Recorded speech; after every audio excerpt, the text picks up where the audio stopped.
Assalamualaikum warahmatullahi wabarakatuh. Inilah jejak makam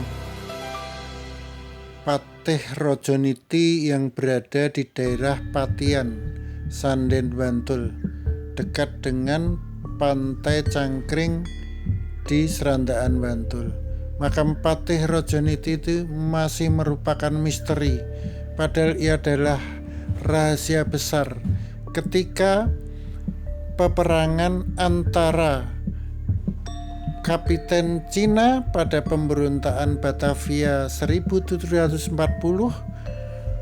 Kapten Sepanjang yang merupakan keturunan dari Untung Suropati memimpin pasukannya sampai ke daerah Semarang, kemudian menggempur keraton Kartosuro yang kemudian mengangkat Mas Garendi sebagai Raja Jawa menggantikan Pakubuwono II. Gempuran yang mengakibatkan ambrolnya tembok benteng Kartosuro ini ditandai dengan sengkala Ratu Anom menjadi raja di Kartosuro dengan gelar Amangkurat V. Pada pertempuran selanjutnya Amangkurat V kemudian dibantu oleh Pangeran Sambernyawa atau Mangkunegoro I, kemudian oleh Kapten Sepanjang. Sejarah Belanda menuliskan bahwa Mas Garendi akhirnya ditangkap di Surabaya. Padahal kenyataannya yang tertangkap di Surabaya adalah Patih Prangwedono, yaitu Tumenggung Pati yang bernama Mangun Oneng.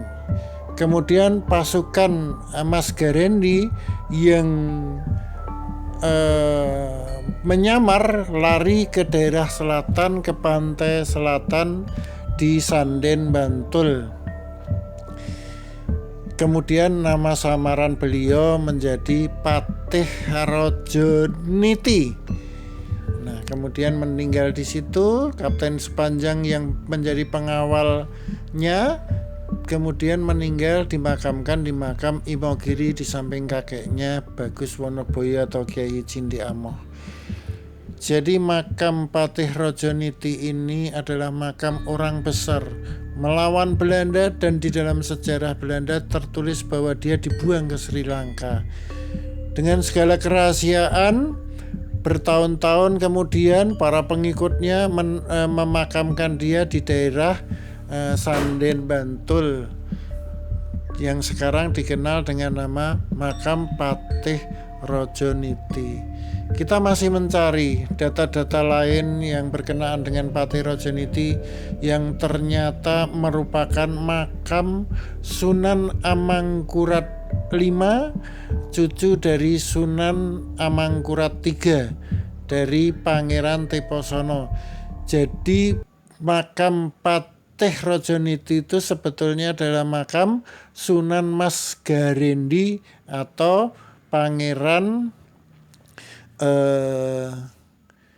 Patih Rojoniti yang petilasannya ada di Semarang, karena memang medan pertempurannya meliputi Semarang, Pati, Blora, Boyolali, dan Kartosuro. Beliau pernah menjabat beberapa tahun sebagai Raja Mataram dengan sebutan Amangkurat V. Kenapa ini menjelaskan kenapa begitu banyak makam yang di Patih Rojoniti yang merupakan makam orang-orang terhormat. Mungkin kita masih mencari pendalaman, apakah betul yang dimakamkan di makam Patih Rojoniti Kepatian Sanden, Bantul ini adalah Amangkurat V. Kalau memang makam ini merupakan makam Amangkurat V, alangkah mulianya makam ini, karena ia adalah seorang raja yang menentang pemerintahan Belanda dengan sangat sengit, sangat luar biasa, dengan perlawanan yang sangat luar biasa. Demikian. Kemudian yang mengkaitkan dengan Kapten Sepanjang, pimpinan pemberontak pecinan pada geger pecinan tahun 1740 ini adalah bahwa Sunan Amangkurat V mempunyai istri, putrinya dari Sopanjang atau Kapten Sepanjang, yang sampai saat ini memang beritanya tidak pernah tertangkap oleh Belanda dan dimakamkan di makam Imogiri. Kenapa mereka lari ke arah Sanden? Karena memang mereka itu adalah keturunan dari Ki Ageng Mangir. Maka makam ini juga ada kisah yang menceritakan bahwa makam ini adalah makam patih dari Ki Ageng Mangir pada tahun 1580-an.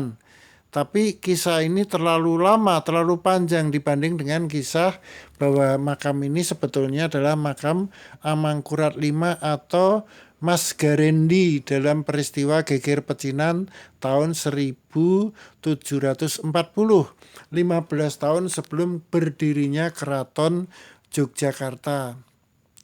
Anak daripada Mas Garendi ini diambil selir oleh Hamengkubuwono I yang kemudian meneruskan jejak keturunan Mangir di daerah Sanden. Gitu. Jadi kenapa Untung Suropati makamnya ada di Sanden? Itu karena memang mereka itu merasakan bahwa leluhur mereka berasal dari Mangiran atau tepatnya di Dukuh Mangir, keturunan Ki Ageng Mangir. Jadi ini menjelaskan kenapa makam mereka berdekatan dengan Mangiran atau Pedukuhan Mangir. Gitu, karena pada masa usia tua pelarian mereka menjauhi benteng-benteng Belanda yang berada di Semarang atau di Keraton Solo di daerah Surakarta. Demikianlah kisah tentang makam Rajaniti di Sanden Bantul. Di Sanden Bantul, tepatnya di Kepatian.